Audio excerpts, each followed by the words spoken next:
Join me today as I do some baking and cooking some meals for my family, along with cleaning and some organizing, a teeny bit of decorating, and also a large family grocery haul. I want to say thanks to Kiwico for sponsoring today's video. I'll talk more about them later.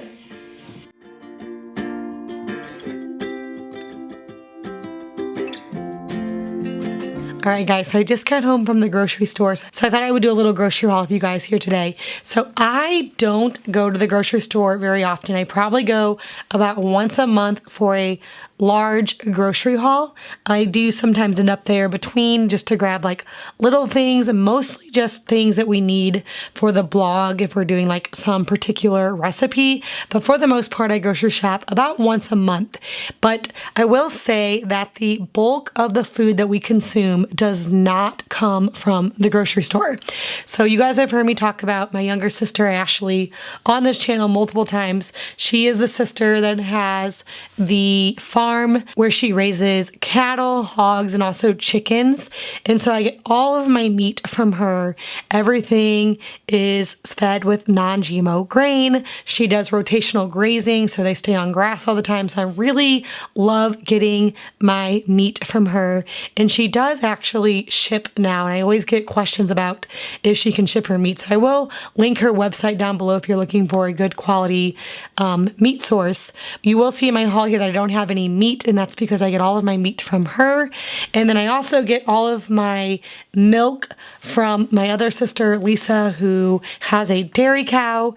And then we do get a lot of things out of the garden. This time of year in the Midwest, we can grow the bulk of produce that we eat can be grown outside here. So we get a lot of that from there.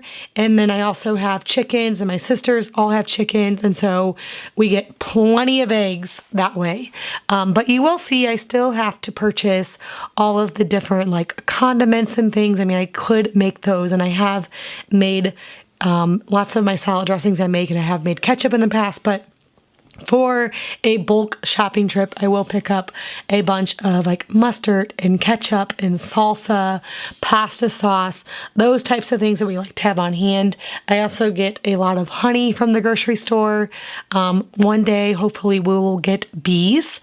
We do sometimes get honey from local beekeepers, but for right now, I just got a bunch at the grocery store. We can go through a lot of honey in this house, and so we can never have enough. So when I go to the store, I just really stock up on that. I also stock up on peanut butter. That's something that we can go through pretty quickly. I also got a lot of butter this time around, or pretty much every time I go to the grocery store. We use a lot of butter in this house, and I never have quite enough cream from our milk to make butter for my entire family for the amounts that we need. So I do buy a lot of butter as well. You'll see a lot of coconut oil. I use that in cooking, but I also use that a lot in my homemade like skincare and different things that I make. I do have recipes for all of the different skincare and hair care recipes that I make on my blog. So I'll link that down below for you guys if you're interested in ever making some of your own.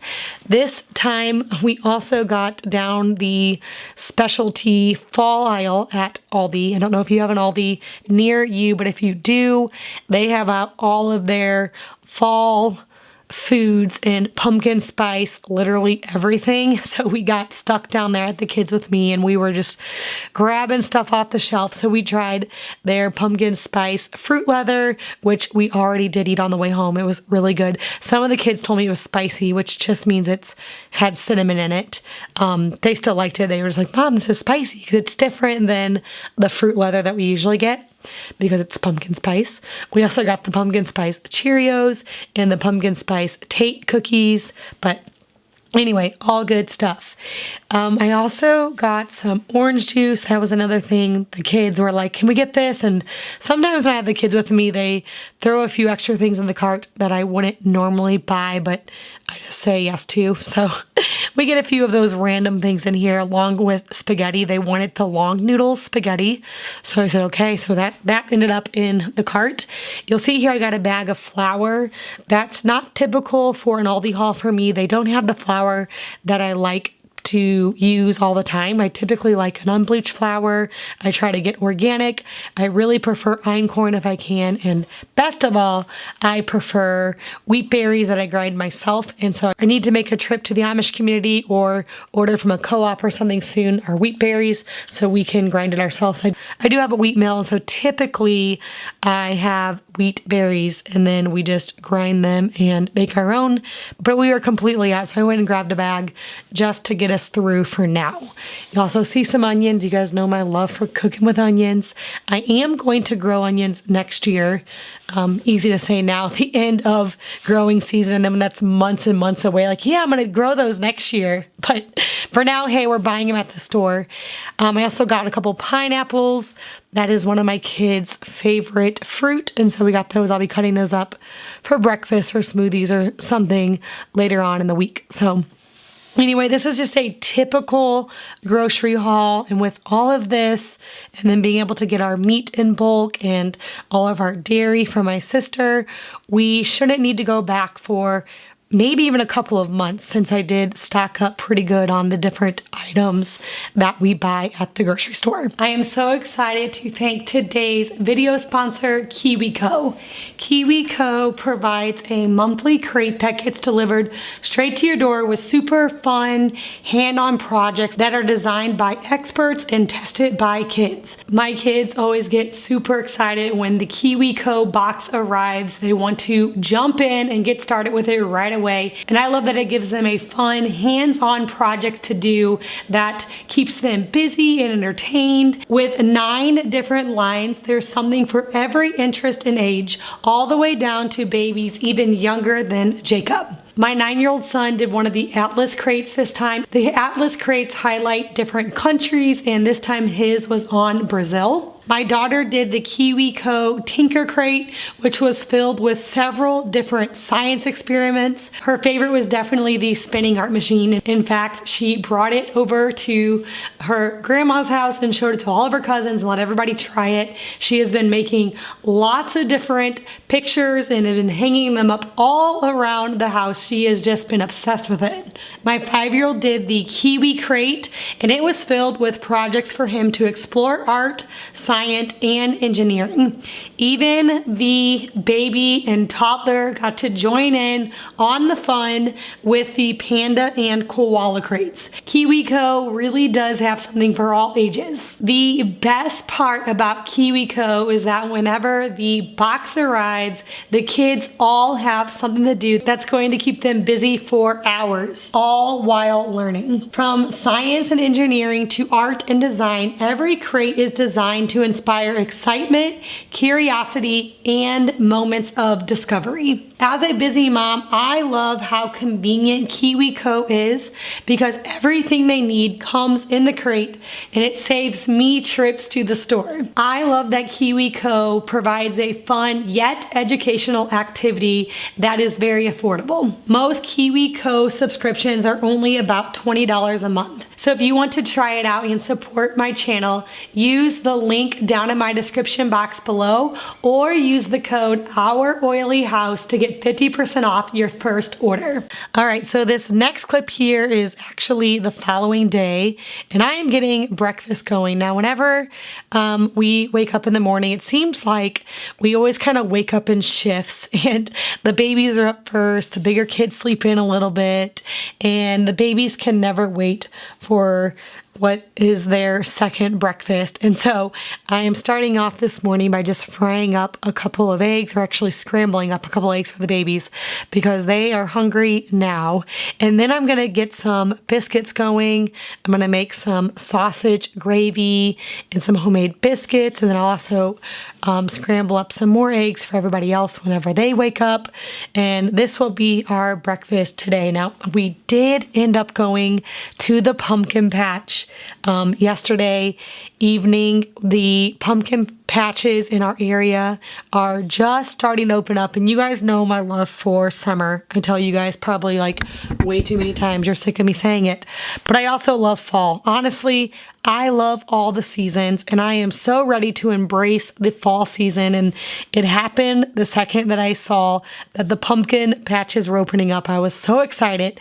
So we went to the pumpkin patches, and one of the patches that are close to us has honey and apple butter and all these different goods from a local Amish community. And so I stocked up on some honey, and we got the apple butter. So you'll see that some of us end up putting apple butter on the biscuits and having the gravy on the side. A few of my kids prefer having gravy with their eggs and eating their biscuits plain. I mean, not a shorthand cook. I always tell them, this is what we have, but if you want to serve it differently or, have things separately, I'm fine with that. You can make your plate the way that you want. And so a few of my kids did have apple butter on their biscuits while others had the gravy with it. And so I was really excited to see that apple butter there. Just, another way to just really get into that fall season. Now that we have all this pumpkin spice things and apple butter and the pumpkin patches are filling up, I'm getting giddy over here. I'm getting so excited. Oh man, I love the fall season. I really, really do. I actually have this biscuit recipe on my blog. For the gravy, I just kind of make it up as I go. I'm just got my sausage in there, my onions all sauteing. I add a little bit of flour, and then I will add in some milk slowly until I get the consistency that I want. Biscuits and gravy is one of those meals when I first got married that was kind of intimidating and like, oh wow, how do I go about like making this? And it seems like this big elaborate meal, but it honestly is very easy and simple to make, and it's so good. It's definitely a staple here in our house. All of my kids love it, and I love starting off the day with something protein packed. So getting a lot of eggs and sausage and milk and butter is just a meal that I like to start off our day with. All right, so after breakfast, I am doing a quick kitchen cleanup. I love just cleaning as I go throughout the day. I know some people like to leave it and get to the end of the day, and at different times in my life I have tried different things, and for me, I love just cleaning as I go. I find it to be easiest because nothing is getting like stuck on. I can just like clean it really fast if I clean it right away. And also, I am a just naturally like organized, tidied person. And so seeing a mess out just stresses me out. I know probably stresses me out more than it should. I shouldn't let it bother me. And I try to not let it bother me. Like on Sunday mornings when we're rushing out for church, sometimes things have to be left undone and it just like bothers me.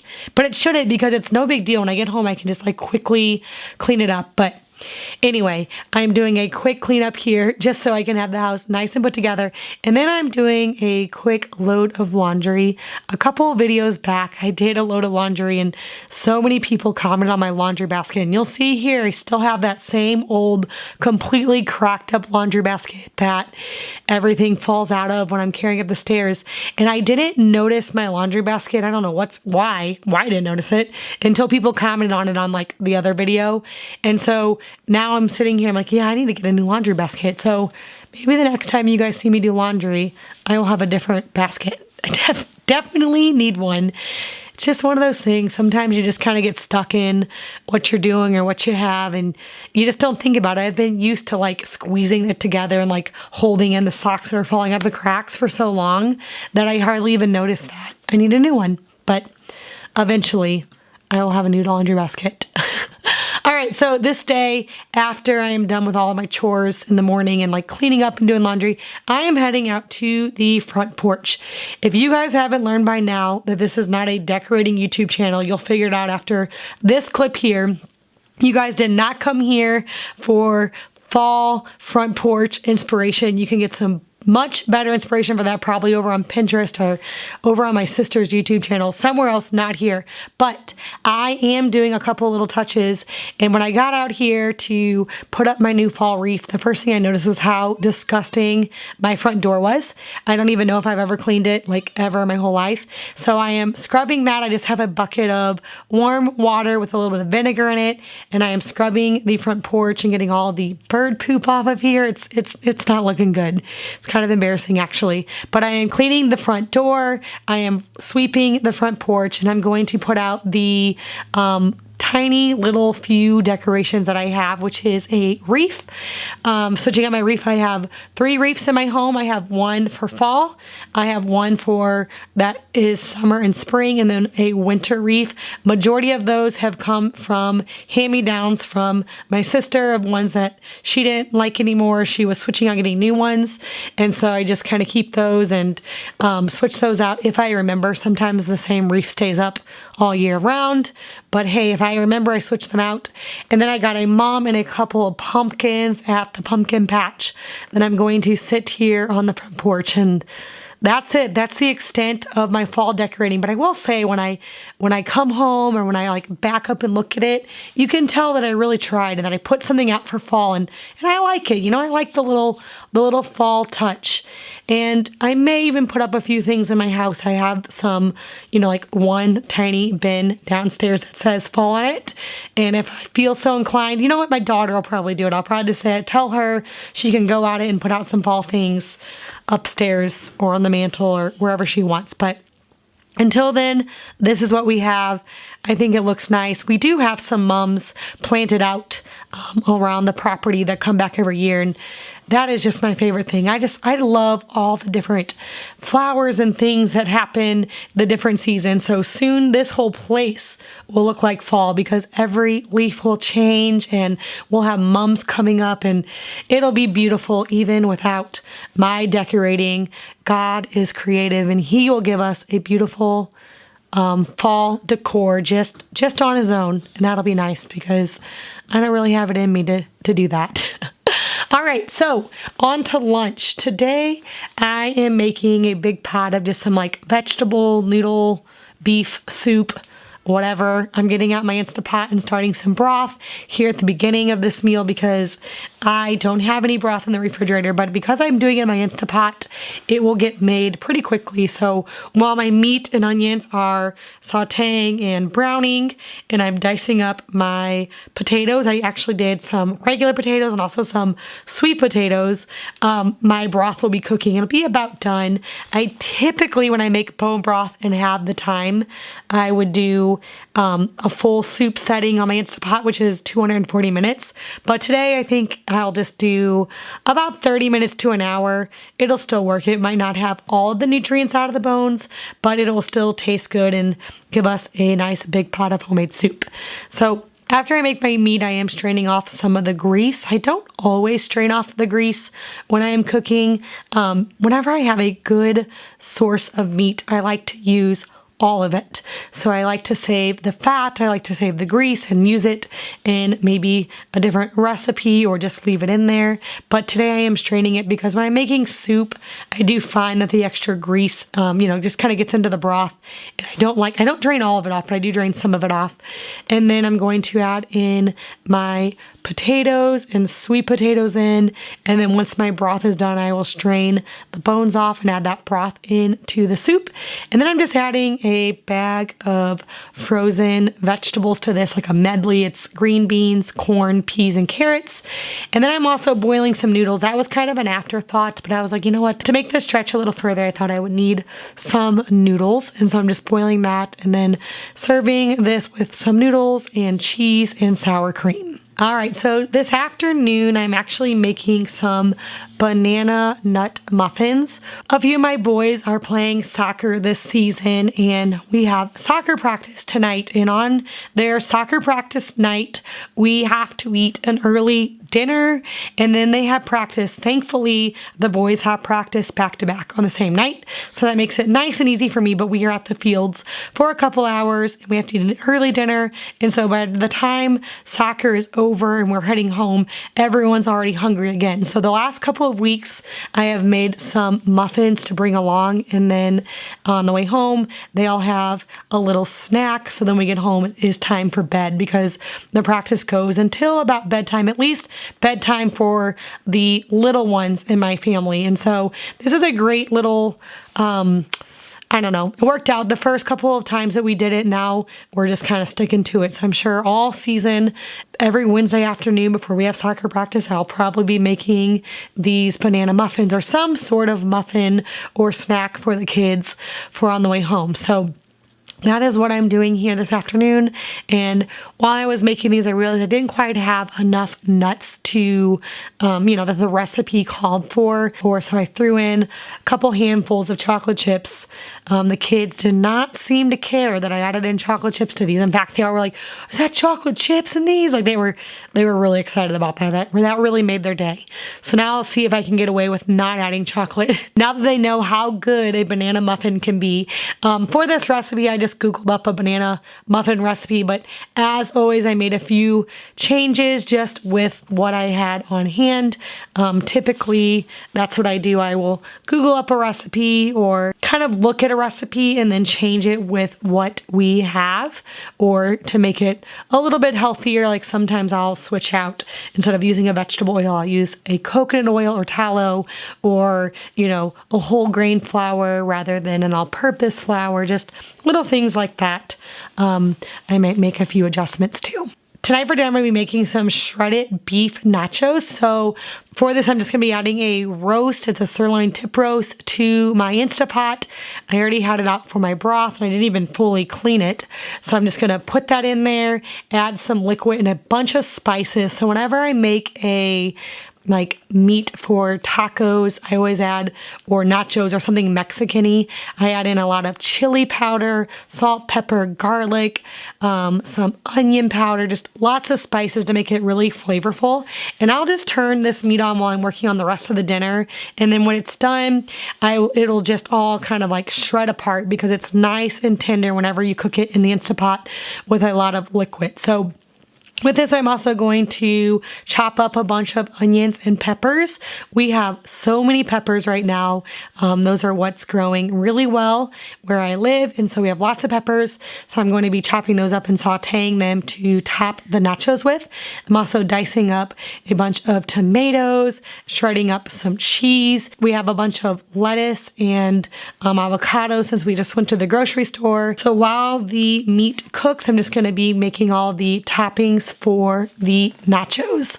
This is a really simple meal and one that I like to make often. That's why when I go to the grocery store, I try to stock up on things like chips and sour cream and hot sauce and salsa and those types of things, because then all I have to do is get a roast out of the refrigerator or freezer, defrost it, and put it in my Instapot with a lot of seasonings, and then it shreds up, and then we can just top it with all the things. So as long as I have all those toppings on hand, this is a very quick and easy meal to make. All right, guys, I hope you enjoyed this video. If you're new here, please hit that subscribe button. I get out a new video every single week.